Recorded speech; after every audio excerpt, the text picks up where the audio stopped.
আসসালামু আলাইকুম। আমি ছোট সংসার চ্যানেল থেকে নতুন আরেকটি ব্লগ নিয়ে চলে এসেছি। তো আশা করি আল্লাহর অশেষ রহমতে আপনারা সবাই ভালো আছেন। আলহামদুলিল্লাহ, আমরাও ভালো আছি। তো আজকে আমি আপনাদের সাথে শেয়ার করব গ্যাসের চুলায় কিভাবে পুড়িয়ে বেগুন ভর্তা বানাতে হয় সেটাই। তো এই তো আমি একটা বেগুন পরিষ্কার করে ধুয়ে নিয়েছি। তো এখন মাঝখানে একটু কেটে নিলাম, এর কারণ হলো ভিতরে যদি কোনো রকম পোকামাকড় থাকে সেটা দেখা যাবে। তো আসলে এই বেগুনটা একদমই ফ্রেশ ছিল। তো আমি একটু সামান্য সরিষার তেল মেখে নিব, এতে করে বেগুনটা একদম পোড়ালে সফট হয়ে যাবে। আর বেগুনটা কিন্তু অবশ্যই ডাটা সহ নিতে হবে, তাহলে পোড়াতে সুবিধে হবে। তো আমি এই তো একটু সরিষার তেল মেখে নিচ্ছি। তো মাখানো হয়ে গেছে, এখন আমি গ্যাসের চুলায় পোড়াতে দিব। তো একদম অল্প আছে পোড়াতে হবে, বেশি জাল বাড়ানো যাবে না, তাহলে কিন্তু বেগুন পুড়ে যাবে আর এদিকে হবে না। তো এই তো একটু একটু করে কালারটা কিন্তু বেগুনের চেঞ্জ হয়ে যাচ্ছে। তো এইভাবে আমি কিছুক্ষণ পোড়াবো, তাহলেই হয়ে যাবে। আর বেগুন ভর্তা তো আমার এইভাবে পুড়িয়ে খেতে ভীষণ মজার। আর এইভাবে বেগুন ভর্তা করাও একদম সহজ, হাতে মাখিয়েই করা যায়, বাটাবাটি কোনো ঝামেলা থাকে না, খুব সহজেই বেগুন ভর্তা হয়ে যায়। যারা পুড়িয়ে বেগুন ভর্তা খেতে পছন্দ করেন তারা অবশ্যই এইভাবে ট্রাই করতে পারেন। তো এই তো এদিকে আমার বেগুনটা একটু পুড়তে থাক, আর আমি এদিকে পেঁয়াজটা কেটে নিচ্ছি। একটু মোটা মোটা করেই পেঁয়াজটা কেটে নিচ্ছি, এভাবে কাটলে বেগুন ভর্তা খেতে ভালো লাগে। তো আমি এইভাবেই একটু পেঁয়াজটা কেটে নিলাম, আর এখন কয়েকটা শুকনো মরিচ দিয়ে দিব। তো এদিকেও আমার বেগুনটা পোড়ানো হয়ে গেছে। তো এখন আমি একটু নামিয়ে নিব, কিছুক্ষণ রাখবো, ঠান্ডা হলে পরে আমি খোসাটা ছাড়িয়ে নিব। আর এদিকে আমি পেঁয়াজ মরিচটা ভেজে নিব। তো মরিচটাও আমার এই তো ভাজা হয়ে গেছে, এখন পেঁয়াজটা দিয়ে দিলাম। তো একটু নরম হয়ে গেলেই পেঁয়াজটা নামিয়ে নিব। আর এই তো এদিকে বেগুনের খোসাগুলো আমি ছাড়িয়ে নিচ্ছি, বেগুনটা ঠান্ডা হয়ে গেছে, এখন আমি পুরো অংশগুলো ছাড়িয়ে নিচ্ছি। তো এই তো হয়ে গেছে ছাড়ানো, একদম সফট হয়ে গেছে, এই যে দেখতেই পাচ্ছেন।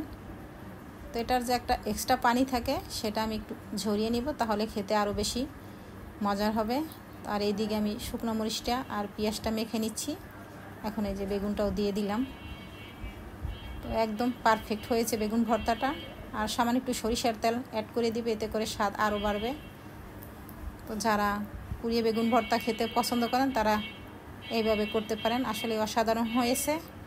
আর এদিকে আমি কাঁচা কলা দিয়ে রান্না করব ইলিশ মাছ। তো কলাগুলো আমি খোসা ছাড়িয়ে নিয়েছি, এখন কেটে নিচ্ছি, একটু পাতলা পাতলা করে কেটে নিচ্ছি। এভাবে কাটলে কলাটা খেতে কিন্তু ভীষণ মজার লাগে বা মজার হয়। আর এদিকে আমি এই যে ইলিশ মাছ ভেজে নিচ্ছি, একটু ছোট সাইজের ইলিশ, এটা দিয়ে আমি কলা রান্না করব। তো মাছ এদিকে আমার ভাজা হয়ে যাচ্ছে। ইলিশ মাছ কিন্তু অত বেশি ভাজা লাগে না, অল্প ভাজলেই হয়ে যায়। আর এই তো আমার মশলাটাও কষানো হয়ে গেছে, এখন আমি কলা তরকারিগুলো দিয়ে দিলাম। তো এই কলাগুলো আমার একটু হলুদ আর সামান্য একটু লবণ দিয়ে মাখিয়ে রাখা ছিল, এতে করে কলার যে একটা কষ থাকে সেটা চলে যায়। কলা কিন্তু কাটার সাথে সাথেই কালো হয়ে যায়, আর এইভাবে একটু হলুদ আর লবণ মাখিয়ে রাখলে কলার কষটা চলে যায়। তো এই তো আমার কষানো হয়ে গেছে, এখন আমি একটু পানি দিয়ে দিব।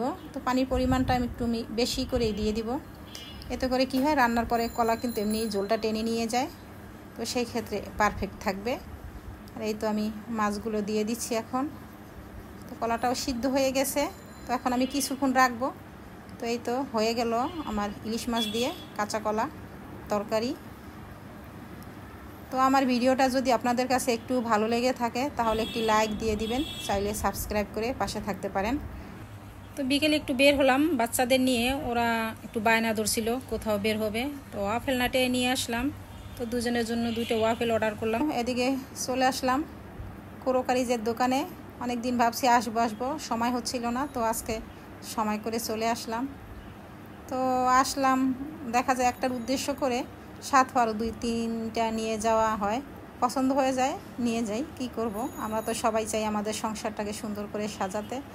আর এই দোকানে আসলে সব কিছুই পাওয়া যায় একসাথে, সিরামিক্স, ননস্টিক, সিলভার, তারপরে এই যে প্লাস্টিক, সমস্ত আইটেম এখানে আর কি একসাথে পাওয়া যায়। তো এই জন্য বিভিন্ন জায়গায় ঘোরাঘুরি করতে হয় না। আর এই তো এই কড়াইটা আমি নিয়ে নিলাম, তো এটার দাম ছিল 900 টাকা। আর এই যে এটা নিলাম, এটার দাম ছিল 400 টাকা। তো আসলে তো সবই পছন্দ হয়ে যায়, কিন্তু সব তো আর নেওয়া সম্ভব না, আমাদের বাজেটেরও একটা ব্যাপার থাকে। এই তো এই যে বাটিগুলো দেখতে অনেক সুন্দর, তো আজকে দেখে গেলাম, হয়তো অনেক দিন এসে নিয়ে যাব। তো ভালো লাগতেছে, আর ছোটো জিনিস দেখতে কিন্তু এমনিতেই অনেক সুন্দর লাগে। এই যে বিশাল বড় দোকান এটা। তো আজ এ পর্যন্তই, আল্লাহ হাফেজ।